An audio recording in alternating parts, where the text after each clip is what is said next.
top Trump administration officials mistakenly texted war plans to a group that included a journalist, the White House said on Monday, in a misstep that has drawn swift condemnation from Democratic lawmakers.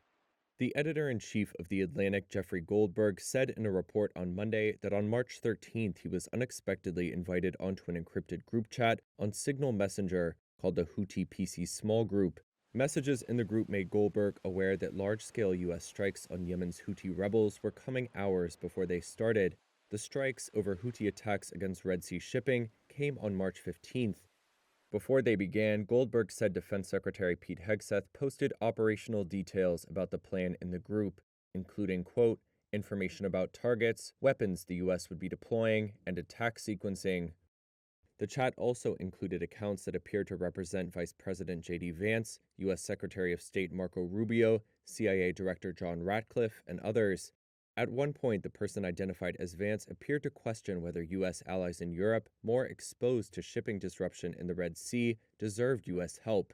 A person identified as Hegseth replied, VP, I fully share your loathing of European freeloading. It's pathetic.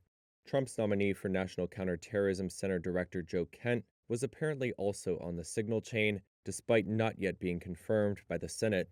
White House National Security Council spokesperson Brian Hughes said the chat appeared to be authentic and that the NSC was reviewing how a, quote, inadvertent number had been added.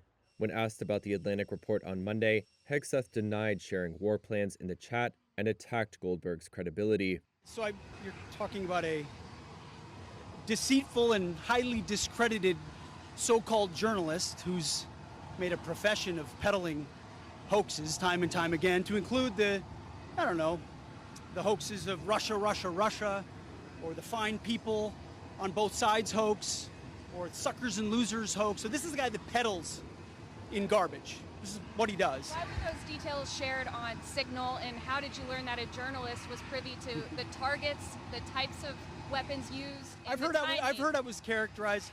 Nobody was texting war plans, and that's all I have to say about that. Right, Thank you. In an interview on CNN late on Monday, Goldberg responded to Hegseth's denial, saying, quote, no, that's a lie. He was texting war plans. Mr. President, this is one of the most stunning breaches of military intelligence I have read about in a very, very long time. Senate Democratic leader Chuck Schumer and other Democratic lawmakers have called the use of the Signal Group illegal and demanded an investigation. I don't know anything about it. Trump told reporters at the White House Monday that he was unaware of the group chat incident. The White House has given no sign so far that the breach would lead to any staffing changes.